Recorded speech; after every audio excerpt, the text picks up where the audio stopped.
Hi and welcome back to my channel. This is Chris, and today I'm going to bring to you a process video of a 12 by 12 layout using the Schmelz Box of Crayons 6 by 6 paper pad. So I'm taking some pictures of my two grandsons at preschool, and they're practicing their colors and doing a little artwork. So I'm going to go ahead and cut these down. I have one 4 by 6 photo of my grandson. I have two 3 by 4 photos, and then I have another 4 by 6 of their artwork that I'm actually going to cut apart into 2 by 2 squares. So I'm just going to try and figure out how I want to lay these out. I had no game plan on this layout. Actually, when I originally started out, I had, if you see the stars in the right hand corner, I had started out with a mixed media layout that was modeling paste in the different rainbow colors that turned out awful. And so instead of going and cutting them apart, I actually cut them out into squares.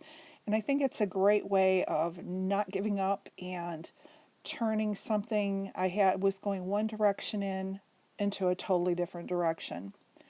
So here I'm going through the paper pad and I'm trying to pick out some things that are art related that will go with the picture. So I grabbed the scissors and that rainbow paper, the green, and then also the one that looks like pencils.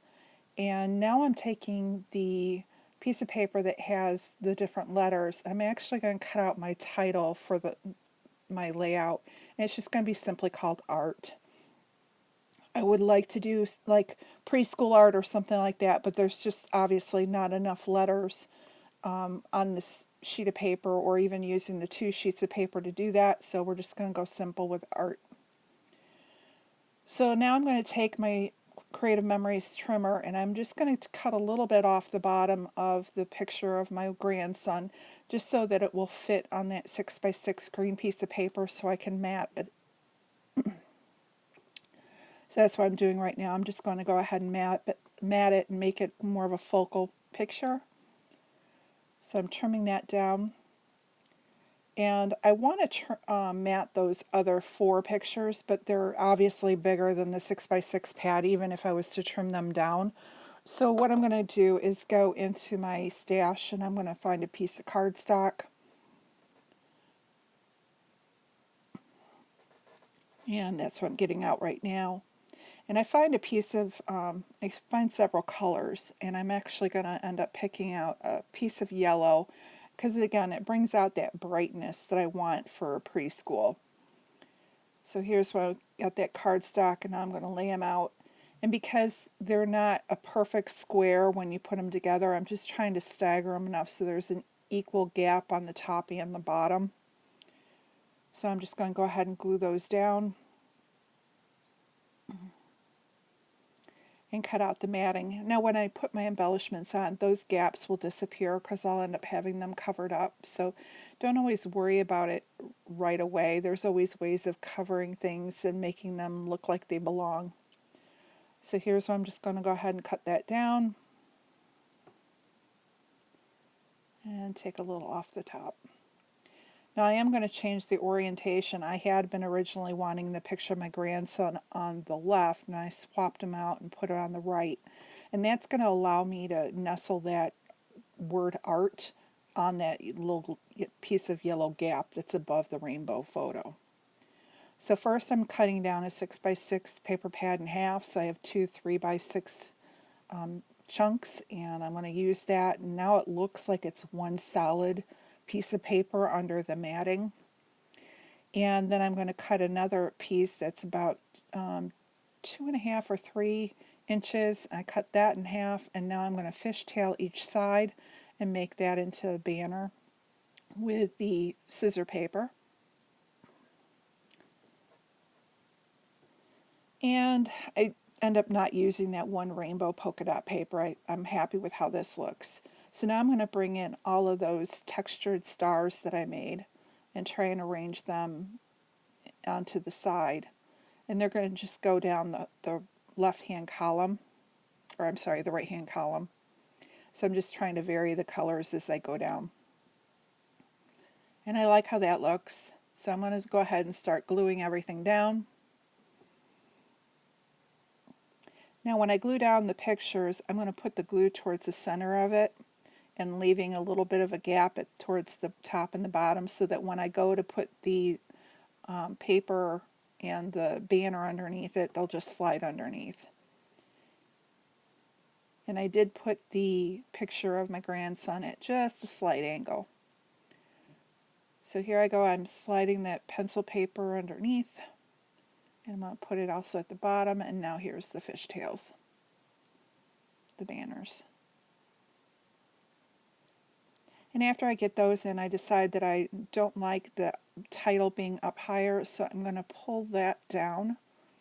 And it does rip the paper a little bit, but that's okay because I'm going to end up covering it up with the stars. So I'm going to go ahead and bring some of the different colors, and I'm trying to pick out ones that will spread the color around.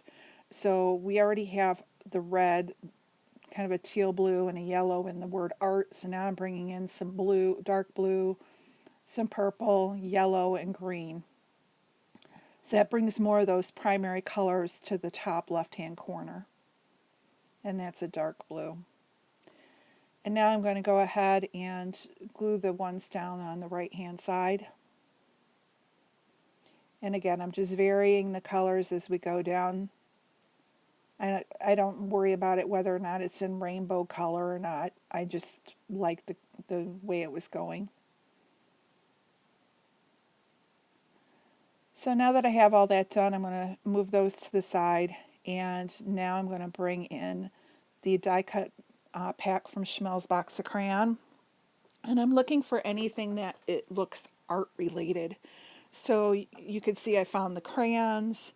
There's the paintbrush with the rainbow colors on it.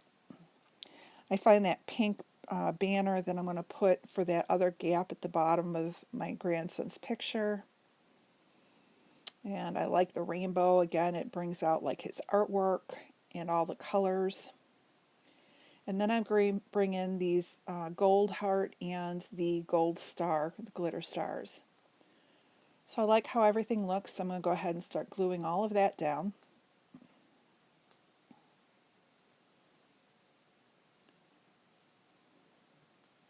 And I decide I want the star at the bottom, and I'm going to then pull the heart from the pile and bring that to the top.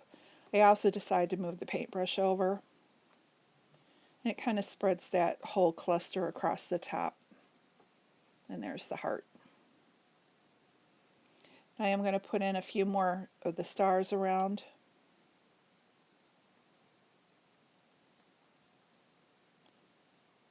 And I like how that looks. So now what I'm going to do is bring in some sequins. I have this bag of miscellaneous sequins. I have no idea where I got it from.